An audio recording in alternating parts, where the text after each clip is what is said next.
तो बात जब यहाँ तक आ ही पहुँची है तो चलो एतबार करते हैं। बात जब यहाँ तक आ ही पहुँची है तो चलो एतबार करते हैं। सुनो, तुमसे प्यार करते हैं। प्यार, मेरा मानना है कि इश्क खुदा का एक रूप है और सजदे करने पड़ते हैं। तो ऐसी ही एक मिसाल आप सबके समक्ष रखूंगा एक कहानी के माध्यम से। और इस कहानी की सबसे बड़ी खूबसूरती ये है कि ये एक रियल इंसिडेंट पर आधारित है और इसका शीर्षक है तोहफा ईद का। तो शुरू करता हूं। इश्क में कैसे खुद को हार जाता है तू, वो भी एक ही लड़की की खातिर बार बार।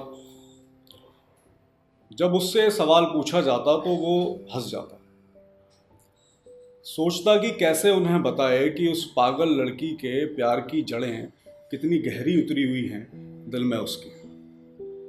कैसे उन्हें बताए कि जब प्यार जिंदगी बन जाए और जब प्यार और जिंदगी में से चुनना पड़े तो एक आशिक दिल पर क्या बीतती है, ये बस एक सच्चा आशिक ही जान सकता है। कैसे उन्हें बताए कि जिसकी बात वो लोग कर रहे हैं वो जिंदगी नहीं, गुरूर है उसका। गजल, जिसको पहली बार देखने पर उसके दिल में मानो शब्दों ने सिर्फ प्यार का रूप ले लिया, मानो जैसे शब्द चाह रहे हों कि गजल बन गजल को उसके सौंदर्य से परिचित कराएं। धड़कनें बगावत पर उतर आई थी। दिमाग बार बार बस उसे यह बोलकर उत्तेजित करने की कोशिश कर रहा था कि सुन, तेरी इस अधूरेपन से भरी जिंदगी को अगर अपने होने से कोई संपूर्ण कर सकती है तो वो यही है। तेरे शब्दों ने हमेशा ही गजल का रूप लिया है और आज जब वो तेरे सामने खुद खड़ी है तो तेरे पास शब्द नहीं है। कहानी शुरू होती है एक कॉलेज से। ये कहानी है रेहान और उसकी गजल की, जिसे वो कभी गुनगुना पाएगा या नहीं, ये इस कहानी के अंत के गर्भ में दफन है।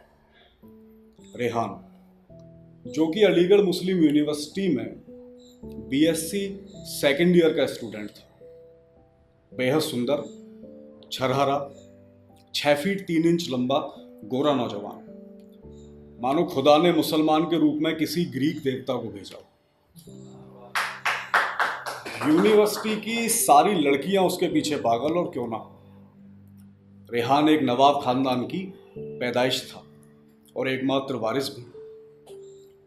खुदा जब आपको सूरत, सीरत और सौगात सब दे तो आप खुदा परस्त बन जाना पसंद करते हैं। इसलिए ईद रेहान का पसंदीदा त्योहार था। जब वो काले कुर्ते और चूड़ीदार पाजामी पहने ईदी के लिए निकलता तो जनाब मानो चांद का नूर बरस रहा हो। सारी खूबियां होने के बावजूद उसकी एक लत थी, या कि यूं कहें कि एक कमजोरी, नाम सिगरेट। बस मुंह से लगी और कभी छूटी ही नहीं। और वैसे भी जो मुंह से लगी ही चीज छोड़ दे यार, वो काहे का मर्द। गजल अपनी चंद सहेलियों के साथ कैंटीन में बैठी स्नैक्स ले रही है। 21 की उम्र, गुलाबी चेहरा और होठ शबनमी, और माशाल्लाह उस काले लिबास में वो किसी जन्नत की हूर से कम नहीं लग रही थी। उसे देखकर ऐसा लगता था मानो खुदा ने गजल को बनाया ना हो, खुद लिखा हो।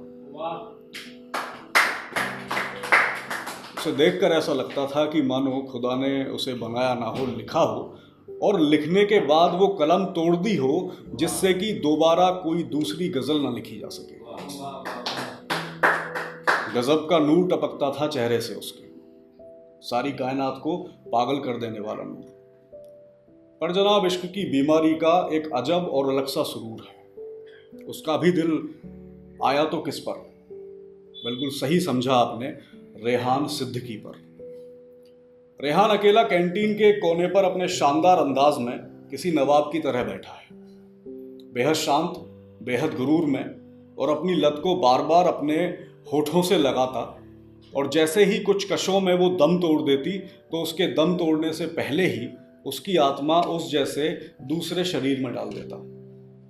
सिगरेट की 2 डब्बियां समाप्ति की तरफ हैं, पर उनकी अगन उसके व्यक्तित्व की तपिश को और भी ज्वालामुखी का रूप दे देती। गजल को उसे देखते देखते लगभग 5 दिन हो गए, पर ना उसके अंदाज में बदलाव है, ना उसके गुरूर में कोई कमी, और उसके व्यक्तित्व की तपिश में तो बिल्कुल भी नहीं। गजल आज तक किसी से अपनी तरफ से बात करने नहीं गई थी, और किसी ऐरे गहरे की हिम्मत नहीं जो उससे बात कर सके। अब भारत के सबसे बड़े नवाब खानदान की लड़की से बात करने की हिम्मत हर कोई तो नहीं कर सकता। फिर भी इश्क के हाथों मजबूर होकर उसने अपने गुरूर का कांच अपने नाजुक दिल से तोड़ा और खुद को प्यार के लाल रंग में सराबोर कर कश पर कश खींच रहे रेहान के पास पहुंची और बोली, आपके होठों पर हमें कोई और अच्छा नहीं लगता, और फिर ये तो एक दिन आपकी जान ले लेगी। क्यों पीते हो इतना? और हम इतनी देर से खड़े हैं, जनाब की इजाजत हो तो आपके साथ बैठ सकते हैं। रेहान ने अपनी गर्दन उसकी तरफ उठाई और उसकी आंखों में खोते हुए बोला,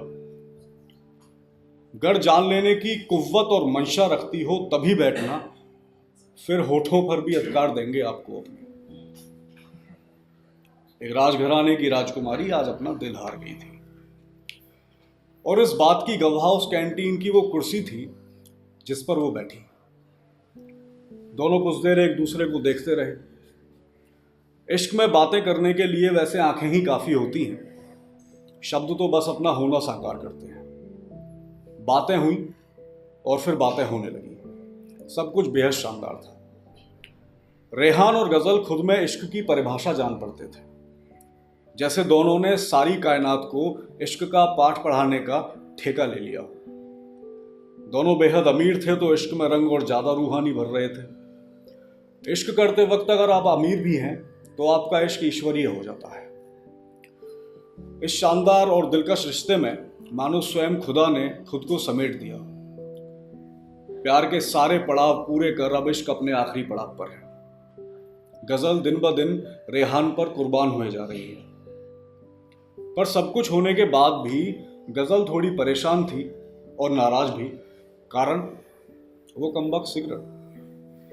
वो नहीं चाहती थी कि उसके माशूक के होठों को कोई और चूमे, और ये मुई सिगरेट तो उसके होठों पर उससे ज्यादा रहती है। फैसला कर लिया उसने। दोनों पार्क में हैं। रेहान का सर उसकी गोद में है। वो अपने बालों से उसके चेहरे को ढके बैठी है। रेहान उसके खूबसूरत चेहरे को बस देख रहा है। इश्क अपने चरमोत्कर्ष पर है। आहा, ये प्यार भी ना जान ले लेता है जनाब। गजल ने कुछ सोचा और बस बोल पड़ी। उसके बालों को अपने कोमल हाथों से सहलाते हुए बोली, कुछ मांग सकती हूं? आज तक अपनी तरफ से कुछ नहीं मांगा, तो आप पर हक है तो हक के साथ मांगती है। रेहान ने थोड़ी ही देर पहले जलाई सिगरेट का कस लेते हुए कहा, अरे मोहतरमा, जान आपकी है तो वो भी मांग सकती हूँ। गजल भी जैसे इसी इंतजार में थी। बोलती है तो चुनना होगा, सिगरेट या मैं। रेहान ने एक झटके में गम से भरी मुस्कान के साथ गहरी सांस लेते हुए कहा, सिगरेट। सिगरेट। गजल की बड़ी आंखें आंसुओं से लबालब भरी थी। इत्तेफाक से उस दिन ईद भी थी। उसने कहा, वाह रेहान साहब, क्या तोहफा दिया। ईद पर इससे अच्छे तोहफे की मैं उम्मीद भी नहीं कर सकती आपसे। देख लो, तुम भी बाकी लड़कों जैसे निकले। चोट इस बार रेहान के गुरूर को लगी थी। रेहान और बाकी लड़कों जैसा। उसका हृदय मानो फटना चाह रहा हो। खुद को थोड़ा नियंत्रित करते हुए बोला, देखो, पहला इश्क सिगरेट है मेरा, और वो मुझसे चुनने को नहीं कहती।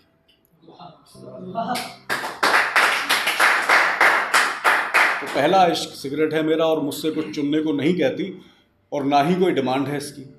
और सच्चा इश्क तुम हो गजल, तो देख लो, तुमने जान ले ही ली। तो सुनो, सिगरेट मैं छोड़ नहीं पाऊंगा और तुम्हारी जगह भी कोई ले नहीं सकता। तो चलो वादा करते हैं, ताउम्र किसी दूसरी लड़की को अपने करीब नहीं आने देंगे, निकाह नहीं करेंगे। गजल को इस ईद की तोहफे की बिल्कुल उम्मीद ना थी। वो उस दिन गुरूर, गम और खुद को तस्करत महसूस करके चली गई। रेहान और गजल ना चाहते हुए भी अधूरे इश्क के साक्षी बन गए थे। अब रेहान की उम्र लगभग 55 साल है।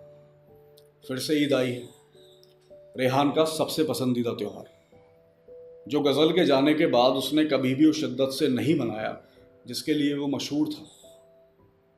ईद के मौके पर किसी पार्टी में मुंबई जाना हुआ है। उम्र के इस पड़ाव पर भी फर वाली टोपी के साथ एक हाथ में सिगरेट लिए वो नवाब लग रहे हैं। अचानक एक वेटर उनके पास आता है, बोलता है, आप रेहान साहब हैं? वो अपनी गर्दन गुरूर के साथ उठाकर कश खींचते हुए बोलते हैं, जी हाँ जनाब, बताइए। वेटर इशारा करके बोलता है, नवाब साहब, आपको मोहतरमा बुला रही हैं। रेहान नज़र घुमा के देखते हैं और बस फिर देखते ही रह जाते हैं। बूढ़ी आंखों में आज भी इंतजार और प्यार देखा जा सकता था। रेहान सिद्दीकी के सामने सारी जवानी घूम रही है। वो बेहद शालीनता के साथ कश खींचते उनकी तरफ बढ़ रहे हैं, या कोई खींच रहा है पता नहीं। बस सामने पहुंचे और बेहद अदब के साथ आदाब किया और फिर एक कश लिया। वो मुस्कुराकर बोली, सुधरे नहीं तुम। रेहान ने नजरअंदाज कर कहा, आज भी मल्लिकाए हुस्न हो तुम गजल। गजल आंखों में नमी लाते हुए मुस्कुरा दी। कहीं आंसू पलकों की कैद ना तोड़ दें, इसका ख्याल रखते हुए बात बदल कर बोली, अरे आप अकेले ही आए हैं, बेगम से नहीं मिलाएंगे? और बच्चे, वो तो अब काफ़ी बड़े हो गए होंगे, आप पर ही गए हैं ना, मिलवाओगे नहीं या अब तक नाराज़ हो? रेहान जैसे इसी प्रश्न के इंतज़ार में 55 साल जिया। बोलते हैं, गज़ल, बेहद मासूम हो तुम आज भी। ईद का तोहफा भूल गई ईद ही के दिन। कहा था ना कि निकाह नहीं करेंगे, तो फिर काहे की बेगम और कैसे बच्चे? तुम तो हम सफ़र बनी नहीं, या तुमने मुझे इस काबिल नहीं समझा। पर देख लो, हमने तुम्हारी यादों को ही हम सफ़र बनाकर जिंदगी बसर कर ली। और ये कहकर उन्होंने दूसरी सिगरेट जला ली। ईद का चांद बादलों से बाहर निकल आया है। रेहान बैठे कश पर कश ले रहे हैं और गजल एक टक देखकर उन्हें अपने आंखों से टप टप आंसू बहा रही है।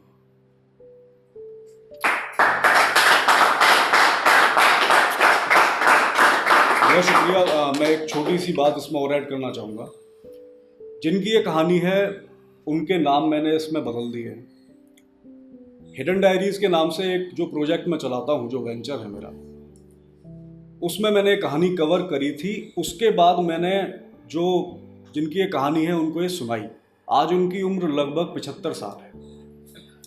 उन्होंने पूरी कहानी सुनी और सुनने के बाद उन्होंने मुझसे बाद में बोला कि एक गलती कर दी आपने इसमें। मैं बोला कि सर क्या गलती करी मैंने? बोले, यार ये साला इश्क ना जान ले लेता है।